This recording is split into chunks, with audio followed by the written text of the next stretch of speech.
it's an honor to have this guy on. It's a pro boxer, baby, and I'm telling you, I'm looking forward to getting to know him a little bit. His handle on the page, it was kind of made me laugh a little bit when he first got the interview. I was like, what does that even mean? My guest tonight is Mr. William King. What's up, man? What's up, man? How you doing? Man, I'm good. So yeah, when's your fight coming up, and how can I watch it? Okay, so I got a fight coming up July 18th. If you can't make it there, it's going to be at Pachanga in Temecula, not the one in San Diego. A lot of people get it confused. It's going to be at the casino, Pachanga Right. in Temecula. But if not, I heard they're going to stream it on this app. I'm not 100% sure, but that's what the poster said. That's what we do. Yes. That's what we do, here. But so if that's the case, then that's cool, Yes, sir. Yes, sir. So how long you been boxing? I got introduced to boxing at the age of 16. That's what I like to say. I got introduced at 16. My brother introduced me to it, my brother and his friend. But I didn't step into my first boxing gym and take it serious till 20. So I started at 20. Right. I technically like to say I started at 20 because 16, we was just in the garage, with your friends, mids, train a little bit. Yeah. And you're how old now? I'm 30. So okay, that's not you good, man. Shoot, I mean, you're a pro. How long you been a pro now? I've been a pro for like 3.5 years. Okay. Yeah, 3.5 years. Did I hear you say you're from Temecula, California? No, sir. I'm from. Technically, I lived in Paris the longest. That's the places I longest lived. But I grew up all around the IE.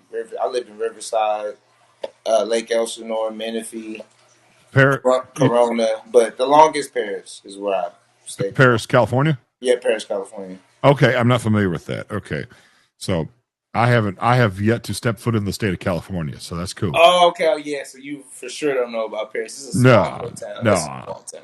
Never been to Cali, man. I've been to a lot of places, but never been to Cali. But, yeah, you gotta come to Cali. This ain't nothing like it. I know it, man.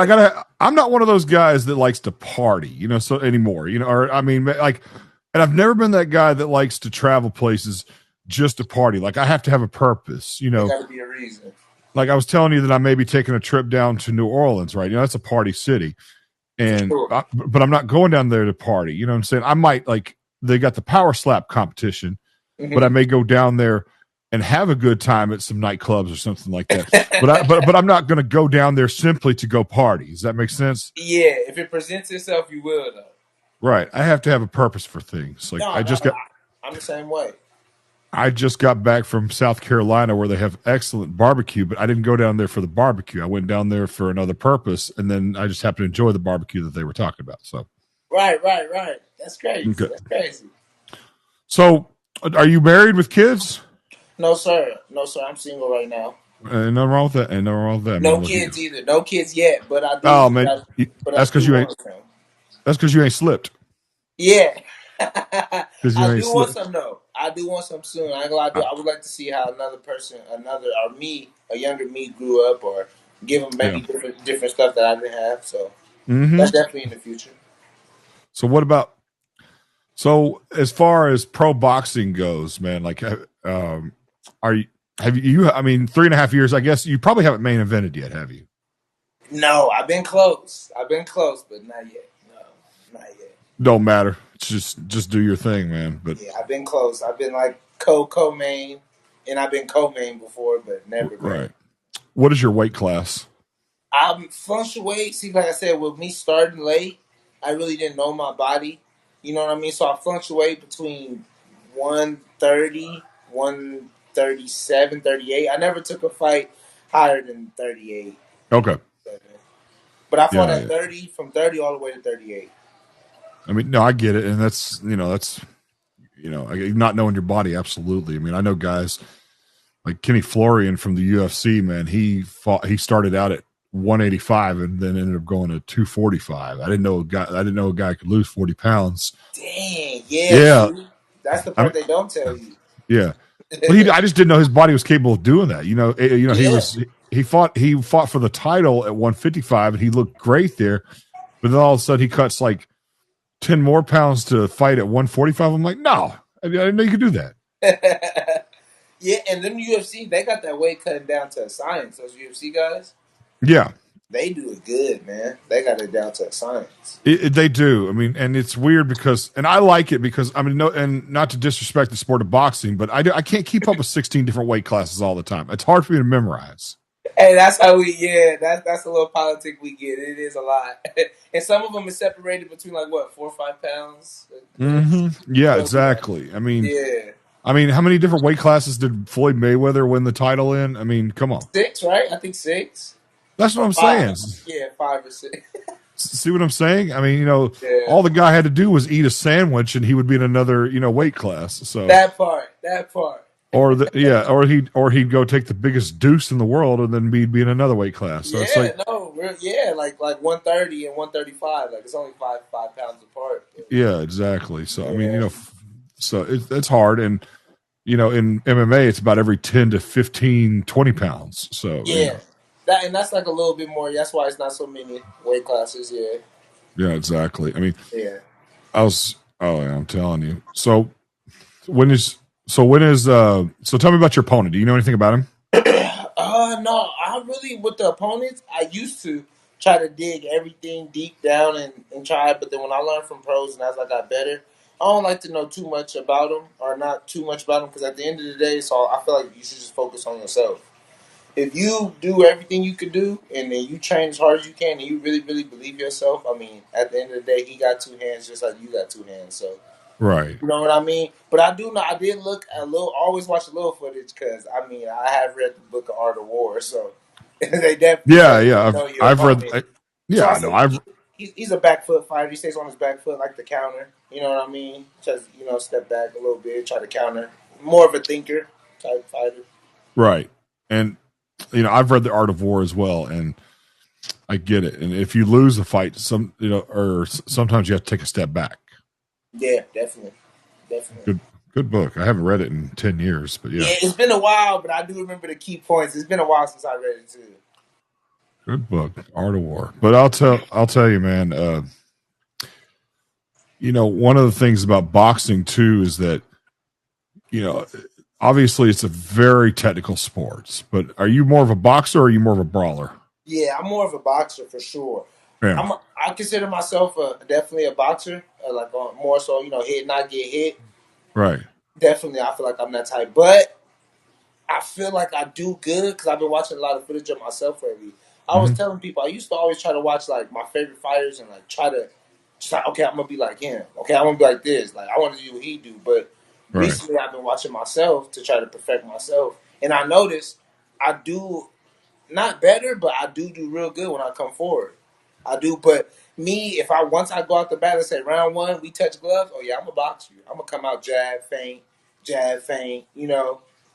I'm definitely going to come out like that. But when I watch my footage and I've been seeing me the times I go forward, yeah, I might start trying to go forward just a little bit because, like I said, I don't want to get out of my element. But I remember I was watching Butterbean fight this. This is in the 90s. So this was in the 90s, but Butterbean was fighting this guy named Bart Gunn, and Bart tried to box him, and Butterbean absolutely destroyed him. And Butterbean said, if that man had tried to brawl with me, he might have actually had a chance. So I don't get it why brawling sometimes works on the outside the boxer. I don't know. Wow, that's crazy. I might have to go back and watch it because I've heard of Butterbean, but I never watched none of his foot. I watched the highlights, but I never watched none of it. Like a full fight. Yeah, no, I saw Butterbean in his prime, and it's really, you know, it was something to watch, but he was a brawler. I mean, he didn't, you know, he just was a brawler with gloves on. That's all it was. I mean, he might as well have been fighting in the UFC. Well, he did fight cage fighting there a while, but that was like 20 years ago. But oh, I didn't know that either. He fought in the cage a couple times. He had some success, but the problem was that he was straight up brawler. So anybody would take him down and just, you know, try to break his ankle. So that's the only thing. That's why I told myself I never dabble with it. People ask me, like, would you do MMA? Nah, too many ways to lose in there. Yeah. Too many ways to lose. Yeah, well, at least don't do that. Like I said, I was watching that power slap event last night. You know, what is the first thing the referee tells you when you're standing in the ring? Protect yourself at all times. Man, you can't do that in power slap. That's the thing about it. You just got to stand there with your hands behind your back, holding a fun noodle that's in a pool, and then, you know, just let somebody slap the shit out of you. And let them let them. Yeah, go ahead and see how hard you can take it. It's like, I mean, you know, and But what's it's the like, pay though? Do they do pay what? them good? I don't know.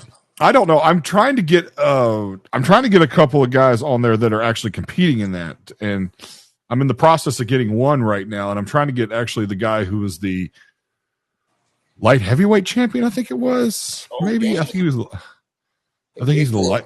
Yeah, he calls himself the Wolverine, but I'm trying to get them on there and get this perspective. I don't know how rude it would be to ask about their pay, but I would say is the pay outweighing the sponsorship There sort you of go. thing. That's what I was trying to get, because I mean, I ain't got paid too good in boxing yet, so I mean, the door might be open for a slap for me for the slap No, contest. I'm friends with a Bellator guy, and he's some guy. He was probably the Bellator guy. He's about your age. He's about 30, 30. and he's been fighting for at least 10 years. But some guy about 20 came up to him and asked him, "Hey man, what's the best advice you can give to me?" And he says, "Man, get a job, okay? Get a job." He said, "Because it may not work out." This guy fought in Bellator, and he was on a local show.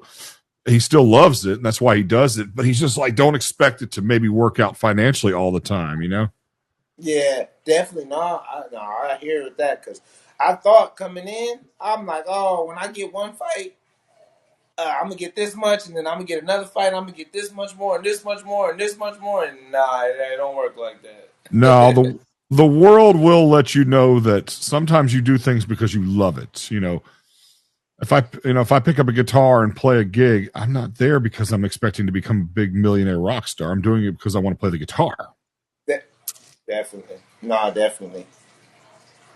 What kind of, what was I going to say?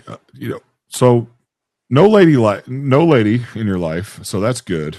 Yeah. You Well, can I focus. mean, it ain't nothing official, but I am talking to someone. Yeah, definitely. Right. Well, Yeah, I but mean, ain't nothing. Yeah, nothing too serious. No. well, I hope she doesn't see this then. So as long as she's, because I was going to talk, what is it?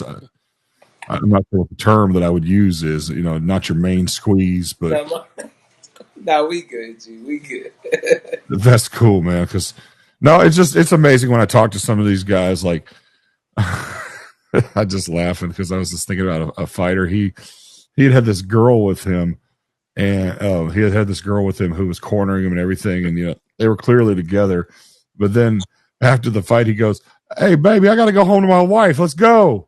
Drop the ball. I was like, dude, and he goes, and she goes, "Not every relationship is normal," and I'm like, "Yeah, but I'm not." Dang, that's wild. Nah, it's not nothing like that. It's definitely not nothing like that. Just curious. I'm telling you, I'm like sorry, man, but side chicks make side babies. Yeah, and side babies don't ever achieve in life. Yeah, I'm definitely smart enough to know not to dabble. I'm definitely just talking to someone. Right. We just not official yet, so. Oh yeah, side babies are the ones that be at the family reunion don't know nobody. Yeah, and they could get mad. And then what I've realized too with the sport of boxing, well, I think any sport, it's a distraction too to start trying to juggle with the females. It's a distraction. They can take time. I've interviewed MMA legends that will tell, maybe they may not have had titles, but they were legendary in the sport. Yeah. And I have interviewed them, and they said their biggest downfall was either drugs or women. Voila, there you go. And that's a tough pill to swallow. They said that, being in a terrible relationship. I mean, even like the great Randy Couture, he was in a bad place there for a while because he was in a divorce from his ex-wife, and it just didn't work out for him.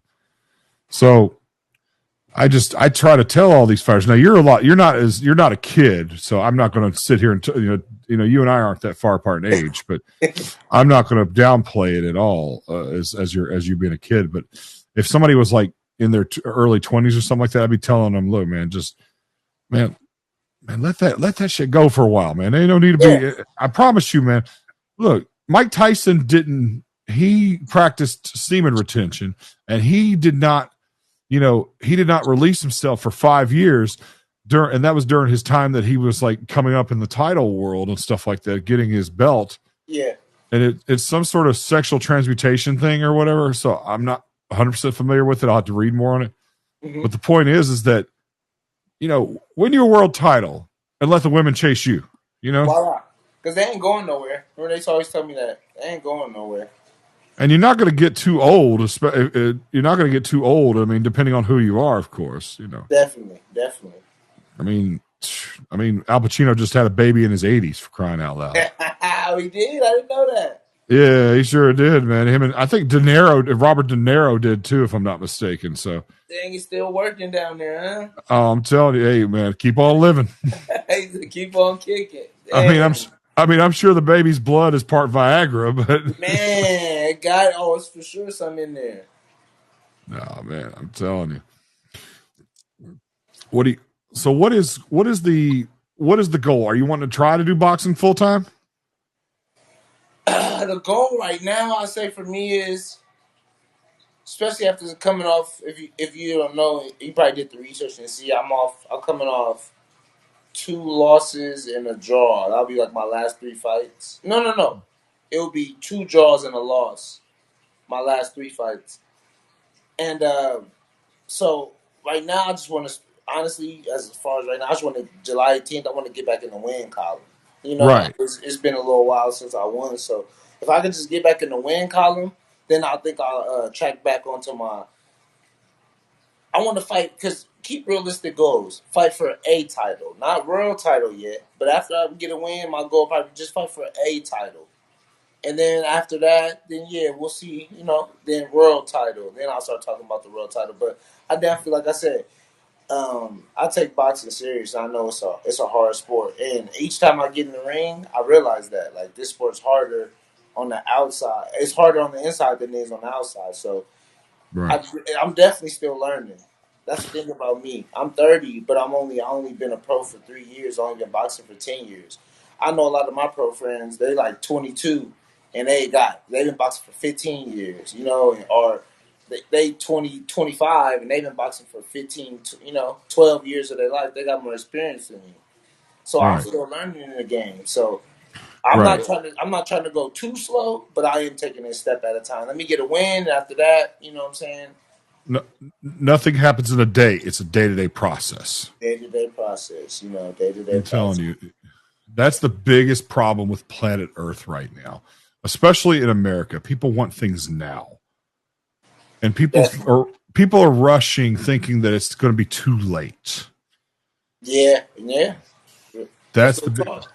And I was thinking about that for a little bit at a time, especially, coming off my when I had my first loss. I was, thinking about that, and then, I shook it off, and it got to my second fight. And after my second fight, my first fight after my loss, I got a draw.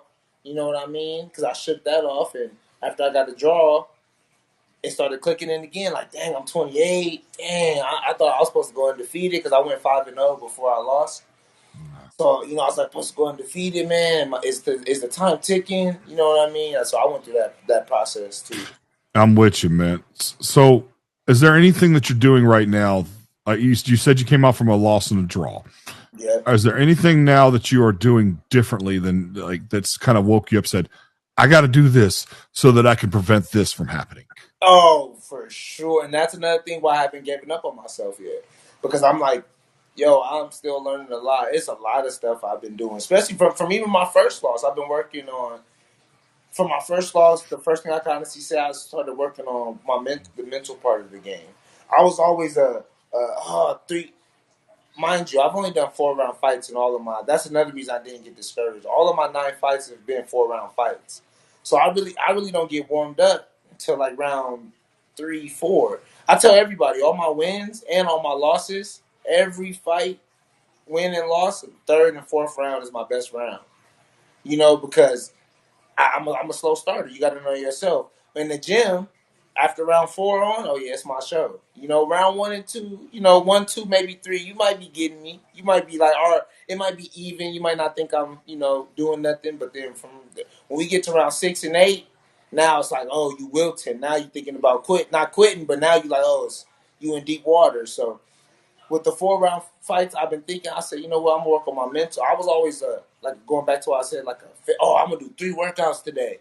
I'm gonna do 4 workout, doing all that, and I'm only getting ready for a 4-round fight, And I could think that some of that had to do with what not performing as well. I won't say the reason I lost or got a draw because I don't want to make excuses, but I think that was part of my underperforming in those fights because I'm training like I got, I'm getting ready for a 12-round fight, but I'm really only getting ready for a 4-rounder. So that's Yeah. why July 18th is a big opportunity. It's going to be my first 6-rounder. So Okay, good.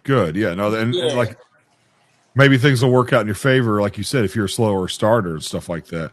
Yeah, man, and even I in there, like when I'm in there, round 1, I'm in there, and I'm like, okay, jab, and then round 2, I'm like, oh wait, okay, I think I got that right hand in on him, and then by round 3, I'm like, wait, okay, I got the right hand, left hook, right hand, then my mind just starts, it's like the snowball effect. When you get the snowball down the hill, it get bigger, That's how I am. Yeah. So it's What, like it took me a while. I mean, I would train, so I started taking a step back and started working on my mental, and then working on how people say train smarter, not harder. right. And that's Yeah, normal. yeah. Those are probably the 2 things mainly that I've been switched up since my losses and draws. My mental part, and then how to train. Oh no, understandable. So what do you plan on? So what do you plan on doing as far as like cardio and stuff like that? I mean, surely if you're going for a 6-round fight, you did like are you training? Like you said, you've been training for 12-round fights, even though you've only been fighting 4. But since you're doing a 6-round fight, is there anything you've tweaked in your cardio anyway? Yeah, definitely. So now I've been trying to do like more sprints and more because before, like I said, I'm sitting there. Oh, I'm gonna get 5 miles in. 6 miles. Cause I see, like I said, I started late. You know what I'm saying? So, and once again, coming up, I didn't start with my dad. My dad didn't take me to the gym. My mom didn't say, "Hey, son, I want to box." Yeah. I walked into the gym at 20 by myself. And I was just like, fresh off what they said, couch potato. And I was like, I want to get my career started. Like I said, I did get introduced at 16 when I was in high school, but at the time I was playing basketball. So I really goal was to try to do the basketball because I was playing for the basketball team. And then when I got to college and seen them dudes height, I was like, yeah, let me. I started bitching more towards the boxing career. I'm like, yeah, let me start. I'm telling you. So I just been doing like more like sprints. I would say that honestly, and I would do like more high pace shadow boxing. Okay. Instead of just sitting there, oh, you shadow box. You see how some dudes do. They just want to look cute, look good. Shadow box all nice. No, man. Now I'm trying to if I shadow box for a 3-minute round or a 4-minute round, I'm trying to throw fast combos. Or I'm trying to do high intensity. Or I'm you know what I'm saying. I'm trying to do some stuff that's gonna imitate my heart rate. That's gonna be in the fight. Oh, that's awesome, man. I'm glad to hear that. Yeah. Oh, let's see. Oh, by the way, yeah, I'm about to wrap this up. When it does, by the way, since you haven't done a stream like this before, when it ends, it cuts off. We won't be able to talk to each other. So we'll talk on Instagram if you want to ask some questions, and we'll continue. Okay. But man, so let's get your fight out there again. So tell us about the fight in detail. When is it? It's July 18th. The floor is yours. Okay, so my fight is July 18th. It's gonna be my first 6-rounder, 6-round fight. All my fights previous been 4 rounds. My first 6-round fight is gonna be at Pechanga Casino, not San Diego, the Temecula one. And it's gonna be fight start at 6. I'll probably be like the 4th, 5th fight, but I think all fights are gonna be good on the card. I know some of the people personally on the card too, so I suggest you guys tune into the whole card. It's gonna be action packed fight. I know I'm coming to put on an action packed fight too for sure. So definitely tune in on this stream. I set this streaming in on Millions too on the app. Download the app. But if you can show up, tickets only $50. Real cheap to get 7 good fights. So July 18th at Pechanga. Oh man, that sounds great, man. Well, hey, Will, I appreciate you coming on, man. We'll do this again if you're up for it, man. Oh, yeah, let's do it closer to my fight for sure. I like it. I'll definitely do it. Definitely, man. Well, ladies and gentlemen, it's been my pleasure interviewing William King tonight, man. Thank you, man. Yeah. I appreciate it. Of course, man. Of course. This has been the Hank Russell Invitation. Y'all have a good evening. All right, thank you.